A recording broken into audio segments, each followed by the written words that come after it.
अब हम बात करेंगे सिटी स्कैनर में सिकंदरा विधानसभा की। सिकंदरा विधानसभा जो जमुई जिले में आती है और जमुई लोकसभा के ही एक विधानसभा में से सिकंदरा गिनी जाती है। सिकंदरा के समीकरण भी दिलचस्प हैं और समीकरण वहां इस बार क्या कुछ है और किसका जोर चलेगा और क्या वहां के जातीय समीकरण है, इन तमाम चीजों को समझेंगे। हमारे साथ हमारे वरिष्ठ सहयोगी राकेश रंजन जी हैं, उनसे जानेंगे सिकंदरा विधानसभा को आप इस बार राकेश जी किस तरह से देख रहे हैं। देखिए, जो जीता वो सिकंदर जी। तो सिकंदरा में जो है, ये बात मैं किसी फिल्म की नहीं कर रहा, सिकंदरा की स्थिति यही है कि जिसने सिकंदरा जीत लिया, आप ये देखते हैं कि उसी की पार्टी या उसी का गठबंधन जो है वो राज्य में सरकार में आ जाता है।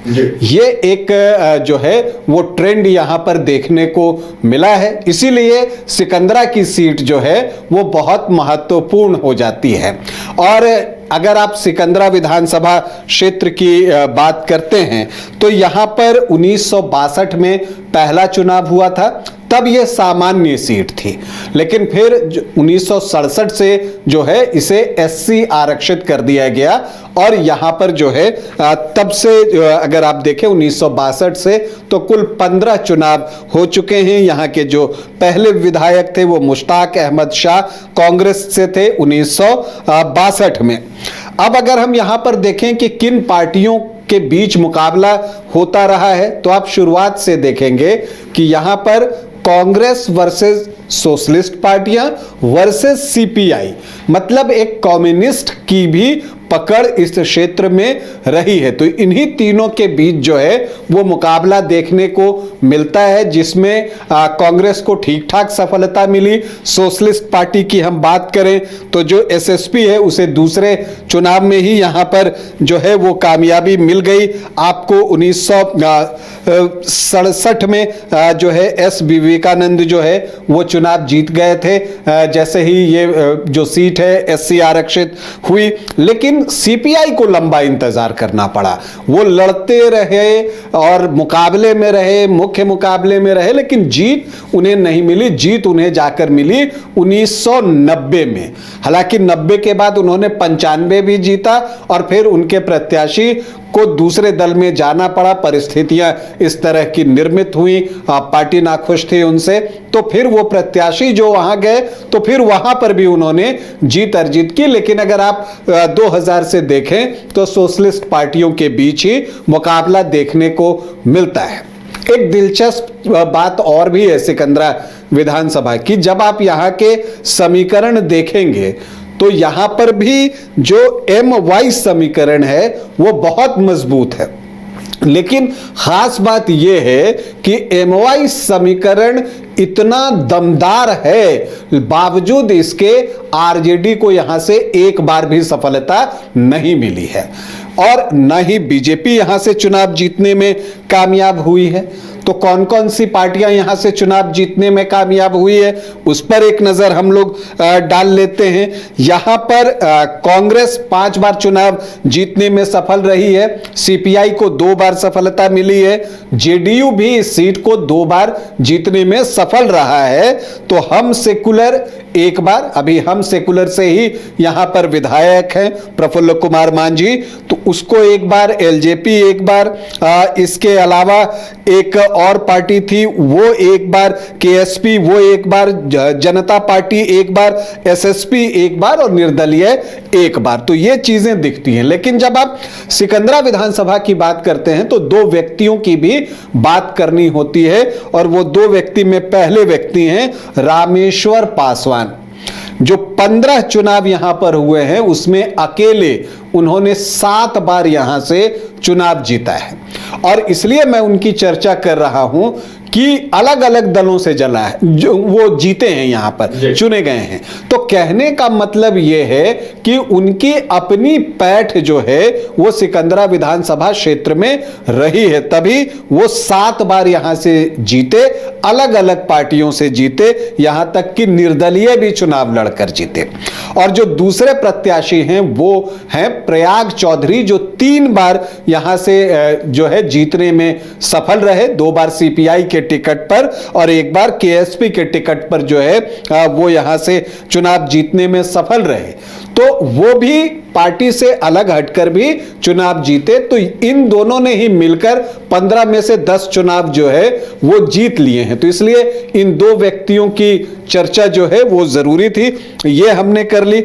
अब हम यहाँ के समीकरण की तरफ बढ़े उससे पहले पिछले 3 चुनावों के आंकड़ों की बात कर लेते हैं, फिर हम दावेदारों की भी बात करेंगे और बहुत सारे दावेदार हैं, चर्चा बहुत सारी है। आपको याद होगा कि जो चिराग पासवान का जो लोकसभा क्षेत्र था, अभी से पहले हाजीपुर से पहले जमुई ही था और चिराग पासवान ये भी कहते हैं कि बिहार उन्हें बुला रहा है और सिकंदरा एससी आरक्षित सीट है। तो क्या होगा ये चीजें भी हम देखेंगे आगे। फिलहाल आपको बताएं कि 2000 एक और बात जो गौर करने वाली है कि यहाँ लोजपा, आईएनडी, आरएलजेपी, ये तमाम पार्टियों के उम्मीदवार सब अच्छे वोट लेकर आए हैं। यही यहां पर जो भी फाइट होती है मल्टी कॉर्नर फाइट होती है, ट्रायंगुलर फाइट तो आप मानकर चलिए, लेकिन यहां उससे ज्यादा जो है कॉर्नर खुल जाते हैं और सभी को ठीक ठाक वोट मिलता है, किसी को आप आउटराइट रिजेक्ट नहीं कर सकते। जनता निराश नहीं करती, लेकिन जनता यहाँ की कितनी मेच्योर्ड है आप ये अंदाजा लगाइए कि जिसे वो विधायक चुनती है उसी दल का जो है की सरकार बन जाती है या उसी गठबंधन का जो है की सरकार बन जाती है। तो मेच्योर्ड बहुत है यहाँ की जनता। अब अगर हम यहाँ पर देखें आखिरी 3 चुनाव की, तो 2010 में हम देखते हैं कि जेडीयू से रामेश्वर पासवान जो है वो चुनावी मैदान में होते हैं, वो सिटिंग विधायक थे। उनको जो है 39,829 वोट आते हैं, 38.75%। और उनके सामने जो है वो एलजेपी से थे सुभाष चंद्र बोस, सुभाष पासवान हैं, वो अपना नाम सुभाष चंद्र बोस लिखते हैं। उनको आए 27,468 वोट, मतलब 26.72%। और जो यहां पर महेंद्र प्रसाद थे सीपीआई के उम्मीदवार, उनको आए 8,888 वोट, मतलब कि 8.65% वोट। और सिंधु कुमार पासवान जो है कांग्रेस प्रत्याशी, वो चौथी पोजीशन पर रहे 7,499 वोटों के साथ 7.3%। तो यहां पर रामेश्वर पासवान को जीत मिलती है 12,361 वोटों से और सुभाष चंद्र बोस जो हैं वो दूसरे स्थान पर रहते हैं।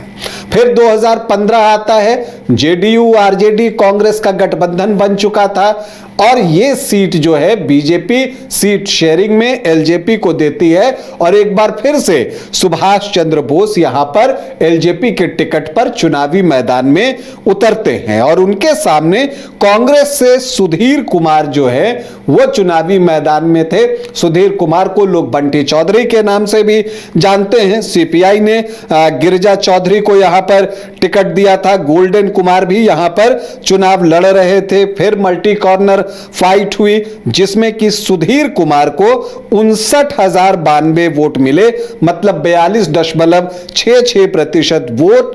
और सुभाष चंद्र बोस ने एक बार फिर से अच्छा चुनाव लड़ा, उनको 51,102 वोट आए और फिर वो दूसरी पोजीशन पर रहे 36.89% वोट के साथ।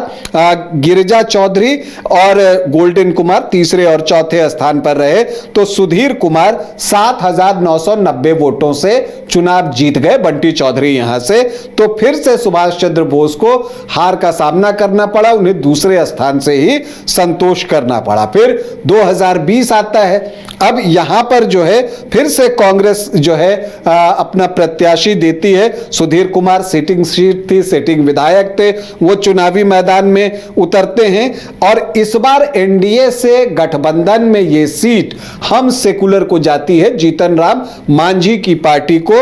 और यहां से प्रफुल्ल कुमार मांझी चुनावी मैदान में उतरते हैं और यहां पर एलजेपी क्या करती है, फिर से अपना प्रत्याशी देती है। लेकिन इस बार सुभाष चंद्र बोस नहीं थे वो प्रत्याशी जो पिछला 2 चुनाव एलजेपी से लड़ रहे थे। इस बार रविशंकर पासवान जो हैं वो एलजेपी से प्रत्याशी थे। तो ऐसी परिस्थिति में सुभाष चंद्र बोस निर्दलीय ताल ठोकने के लिए चुनावी मैदान में उतर गए और फिर से एक क्वाड्रेंगुलर चतुष्कोणीय मुकाबला यहां पर देखने को मिला। प्रफुल्ल कुमार मांझी को आए 47,061 वोट, मतलब 30.7% वोट। बंटी चौधरी मतलब सुधीर कुमार को आए 41,556 वोट, मतलब 27.1% वोट। और जो एलजेपी थी उसको आए 10,703 वोट। रविशंकर पासवान के हिस्से रहे 7% वोट। लेकिन दिलचस्प यह था कि निर्दलीय चुनाव लड़ रहे सुभाष चंद्र बोस ने 18,105 वोट लाए, 11.8% वोट। तो यह मानना पड़ेगा कि इस क्षेत्र में सुभाष चंद्र बोस की एक पकड़ है। पिछले 3 चुनाव से वो लड़ रहे हैं, 2 बार एलजेपी के टिकट पर लड़े, दूसरी पोजीशन पर रहे, और तीसरी बार जब वो निर्दलीय लड़े तो जो है वो तीसरी पोजीशन पर रहे, पहले 2 बार दूसरी पोजीशन पर थे। तो उनको फिर भी 18,105 वोट जो है वो आए। तो अब इस बार क्या होगा, क्योंकि सिटिंग सीट तो ये जीतन राम मांझी की है और यहां से प्रफुल्ल कुमार मांझी जो हैं वो सिटिंग विधायक हैं। तो अगर सब कुछ सामान्य रहा और गठबंधन में ये सीट हम सेकुलर को जाती है तो आप मानकर चलिए कि प्रफुल्ल कुमार मांझी फिर से यहां चुनावी मैदान में उतर सकते हैं। लेकिन चर्चाएं बहुत तरह की होती हैं। चर्चा ये भी है कि जीतन राम मांझी अपने बेटे को, जो छोटे बेटे हैं, उनको इस बार चुनाव लड़वाना चाहते हैं, प्रवीण कुमार सुमन को, और इस वजह से यह हो सकता है कि यह सीट एक्सचेंज करके वो बोध गया वाली सीट जो है उसके लिए ले लें। अगर ऐसा होता है तो ऐसी परिस्थिति में यहां से जो है आपको दूसरे दल से प्रत्याशी उतर सकते हैं। ऐसे में जो लोक जनशक्ति पार्टी रामविलास है उसकी संभावना बढ़ जाती है, क्योंकि जमुई में अभी भी एलजेपीआर का ही कब्जा है। और चूंकि चिराग पासवान को बिहार बुला रहा है तो क्या चिराग पासवान यहां से प्रत्याशी बनेंगे, या अब सुभाष चंद्र बोस एक बार फिर से एलजेपीआर में चले गए हैं तो जो 3 बार से वो लगातार प्रयास कर रहे हैं, 2 बार दूसरे स्थान पर, 1 बार तीसरे स्थान पर, तो जो उन्होंने मेहनत की है इस क्षेत्र में इसका पुरस्कार उनको मिलेगा और एलजेपीआर जो है उन्हें एनडीए से प्रत्याशी बनाती है अगर ये सीट एलजेपीआर को जाती है तब। हालांकि इन सब के बीच एक और बड़े नाम की चर्चा है और वो नाम आरजेडी से है। उदय नारायण चौधरी के नाम की भी चर्चा हो रही है कि वो भी चाहते हैं कि सिकंदरा सीट से लड़ें, लेकिन सीट कांग्रेस की है। कांग्रेस यहां पिछले 3 बार से चुनाव लड़ रही है, तो कांग्रेस क्या सीट छोड़ेगी या आरजेडी ये सीट मांगेगी उदय नारायण चौधरी के लिए, ये देखना भी दिलचस्प होगा। अब हम जल्दी से जो है आपको आ जाते हैं जातीय समीकरण पर। और भी कुछ प्रत्याशी हैं, गोल्डन दास हैं, विनोद चौधरी कांग्रेस से हैं, तो बहुत सारे प्रत्याशी अभी अपना दावा कर रहे हैं। तो अगर हम देखें यहां पर एक अनुमान के अनुसार जो जातीय समीकरण है, जो एससी वोटर्स हैं वो लगभग 19%, 18.93%, एसटी वोटर्स 1.46%, मतलब 1.5%, मुस्लिम 12.8% और यादव यहां पर 19 से 21% हैं। तो एमओआई अगर आप जोड़िए तो ये 32 से 34% के आसपास पहुंच जाता है। और जब मल्टी कॉर्नर फाइट होती है तो उसमें 34% वोट बहुत होते हैं। लेकिन बावजूद इसके आरजेडी अभी तक सिकंदरा नहीं जीत सका है। तो क्यों नहीं जीत सका, अब ये तो बताना बड़ा मुश्किल है, क्योंकि हम यहां पर देखते हैं कि ऐसा भी नहीं है। अगर प्रत्याशी को आप देखिए, सुधीर कुमार को 27.1% वोट आए, जबकि एमओआई 32 से 34% है, तो पूरा वोट ट्रांसफर नहीं हो रहा है, दूसरी तरफ भी जा रहा है, ऐसा दिखता है। राजपूत यहां अच्छी संख्या में है, 8 से 9%, भूमिहार भी आपको 4.5 से 5.5% के बीच, ब्राह्मण 2 से 2.5% के बीच, तो ये आंकड़ा भी 14 से 16% के आसपास सामान्य जाति का पहुंच जाता है।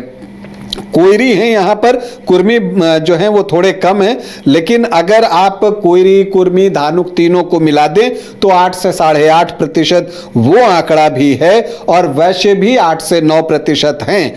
तो अगर आप देखें तो एमवाई 32 से 34%, और जो सामान्य जाति कोयरी, कुर्मी, धानुक और वैश्य देखें तो ये भी 32 से 34%। तो और जो एससी वोट हैं 18.93, वो नेचुरली यहां पर सारे प्रत्याशी जो है अनुसूचित जाति के ही होते हैं, तो ये वोट वहां बढ़ जाते हैं। तो सिकंदरा में निर्णायक कौन है? सिकंदरा में निर्णायक ईबीसी वोटर्स हैं कि वो किसकी तरफ जाते हैं, क्योंकि ईबीसी वोटर्स की संख्या यहां पर अच्छी है। तो जो अति पिछड़ी जातियां हैं वो सिकंदरा में तय करेंगी कि कौन बनेगा सिकंदरा का सिकंदर। चलिए तो इंतजार किया जाए कि सिकंदरा के समीकरण क्या कुछ निकलकर सामने आते हैं, क्योंकि यहां से यही कहा जाता है कि जो यहां का सिकंदर बनता है वो सीधे सत्ता में होता है, या तो गठबंधन के तौर पर या सत्ताधारी दल के तौर पर। अब देखने वाली बात यह होगी कि समीकरण क्या कुछ निकलकर सामने आते हैं।